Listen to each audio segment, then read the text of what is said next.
Presiden telah memberikan arahan kepada kita apa yang menjadi tugas yang akan kita lakukan. Saya tidak perlu mengulangnya. Tapi pada intinya bahwa Bapak Presiden mengingatkan tantangan pandemi COVID-19 ini jangan menjadi faktor yang membuat kita mundur, khawatir, dan takut berlebihan. Tetapi justru COVID-19 ini harus menjadi satu titik loncatan baru.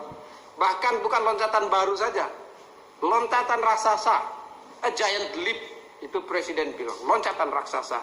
Karena ya tentu Kominfo harus mengambil peran untuk membantu masyarakat melakukan lompatan raksasa.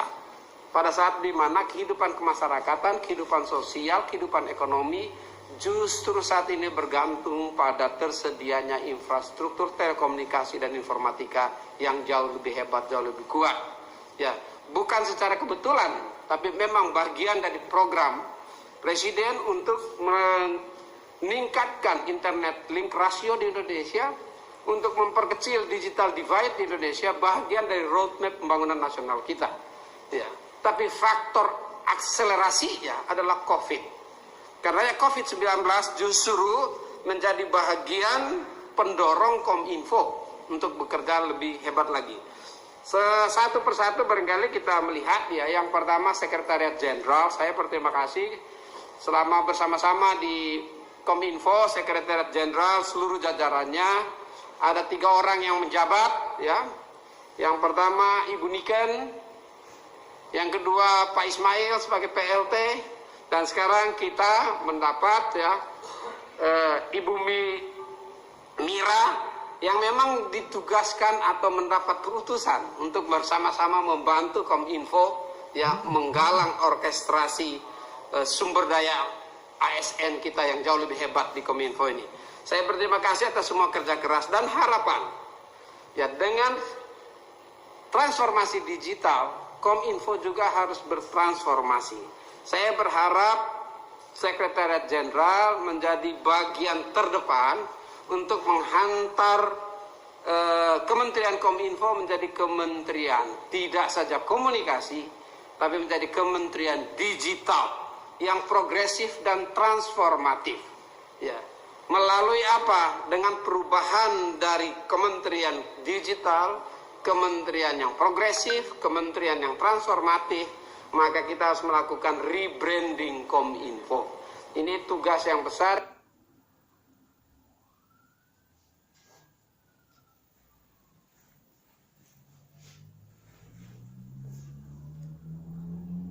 Yang harus kita lakukan untuk melakukan rebranding Kominfo. Ya. Bukan pekerjaan yang main-main, tapi pekerjaan yang betul-betul menjadi pekerjaan kolaborasi di antara kita sekalian. Indonesia terkoneksi, semakin digital semakin maju ya.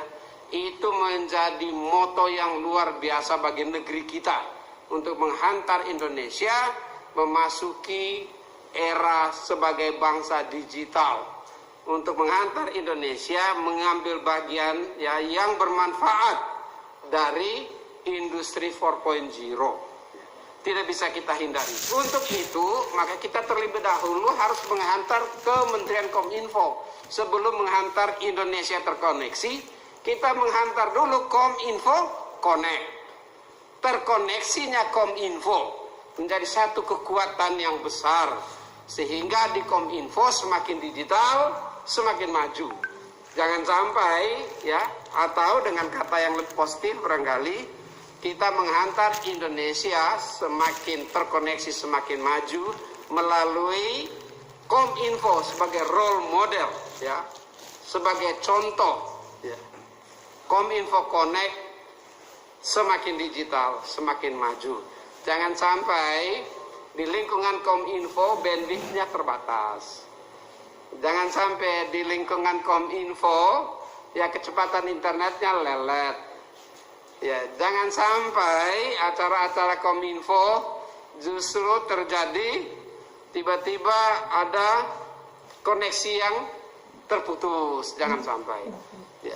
Saya meyakini apalagi di Jakarta sini di kantor pusat ya, tersedianya bandwidth itu cukup besar. Jaringan infrastrukturnya luar biasa hebat ya. Tetapi manajemennya, mengaturnya, sistemnya yang kita harus atur agar pemanfaatannya itu optimal dan maksimal. Ya. Jadi Ibu Sekjen, kita sama-sama titipkan untuk menghantar Kementerian Kominfo sebagai Kementerian Digital yang progresif dan transformatif. Ya. Ini nggak bisa kita hindari lagi ya. Mendorong kekuatan, ya, mendorong penguatan, mendorong kesan, ya, mendorong citra baru Kominfo, ya, citra baru yang transformatif. Nah, ini barangkali nanti menjadi tugas. Saya kira Ibu Sekjen juga sudah tahu kita sedang menyusunnya dengan baik, ya. Yang kedua, Inspektorat Jenderal Pak Irjen, ya, saya berterima kasih bahwa kerja selama ini untuk membantu agar seluruh akuntabilitas, ya, yang kita lakukan di Kominfo ini berjalan dengan baik. Termasuk salah satu ukurannya kita selalu mendapat opini WTP, ya, dari BPK.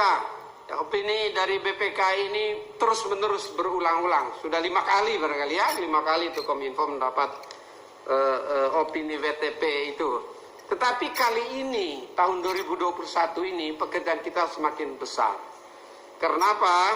Tahun 2021 ini justru akselerasi pembangunan infrastruktur yang ditugaskan pada Kominfo seperti Ibu Sekjen sampaikan tadi. Kalau dulu-dulu pembangunan itu masih berbasis, ya,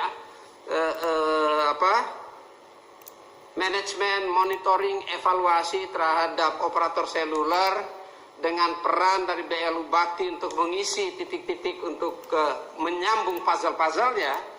Saat ini justru Kominfo mengambil peran yang luar biasa signifikannya. Justru Kominfo mengambil peran pembangunan infrastruktur fisik, ya, secara besar-besaran menjangkau hampir seluruh wilayah nasional kita. Seluruh wilayah 3T di 2 tahun ke depan ini harus terkoneksi tersedianya sinyal 4G. Dan untuk itu kebijakan pemerintah untuk melakukan intervensi pembiayaan melalui blended financing, bauran pembiayaan yang pertama kali dilakukan. Sebelum-sebelumnya itu hanya 2 yang kita kenal, ya, yaitu pembiayaan melalui belanjanya operator seluler, ya, dan yang kedua melalui penerimaan negara bukan pajak Universal Service Obligation oleh Bakti. Kali ini menjadi 4 model pembiayaan. Pembiayaan oleh operator seluler, pembiayaan oleh Universal Service Obligations oleh Bakti, ditambah 2, yaitu rupiah murni dari APBN dan alokasi dari penerimaan negara bukan pajak Kominfo. 4 kategori. Ini intervensi dari pemerintah, dari presiden, dari kita sekalian secara politik bahwa pembangunan infrastruktur TIK itu suatu yang harus kita lakukan. Ya. Tidak banyak negara yang mengambil keputusan seperti kita. Karena keputusan ini adalah sangat luar biasa, extraordinary, ya, yang perlu mendapat dukungan dari Kominfo untuk itu dilaksanakan dengan baik. Ya. Jadi Pak Irjen, ini barangkali yang harus kita nanti prinsip-prinsip pendampingan. Ya, prinsip-prinsip pendampingan agar apa yang dilakukan ini, ya, kekeliruannya, kekilafannya atau penyempurnaannya bisa dilakukan lebih awal sebelum temuan-temuan yang tidak perlu itu terjadi. Jadi kita perlu membuat pendampingan untuk menghindari potensi kekeliruan yang kita tidak sama-sama harapkan.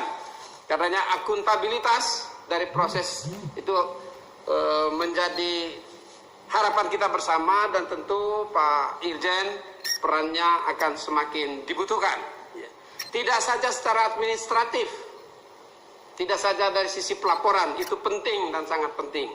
Tetapi bersama-sama melakukan orkestrasi dan manajemen agar pengawasan realisasi pembangunannya, ya, di semua bidang kita, khususnya di infrastruktur TIK dapat dilakukan dengan baik. Ya. Yang kedua, ya, Direktorat, atau yang ketiga, Direktorat Jenderal Aptika. Ya. Ini satu Direktorat Jenderal yang sangat spesifik bagi Kominfo yang harus kita tampilkan dengan benar dan tepat. karena tugasnya menjadi begitu luar biasa besarnya saat ini. Kalau sebelumnya di komunikasi menjadi leading sektor Kominfo, di mana semuanya berharap komunikasi, orkestrasi komunikasi penting, saat ini justru Aptika memainkan peran yang penting karena transformasi digital.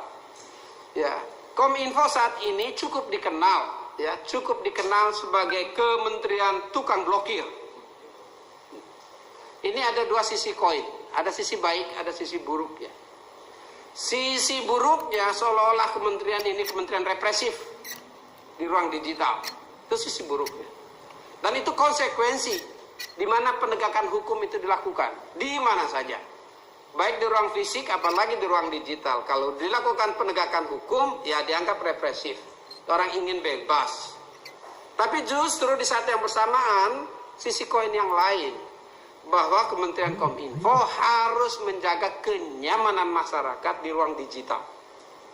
Jadi tindakan pemblokiran itu justru untuk menjaga keamanan dan kenyamanan masyarakat.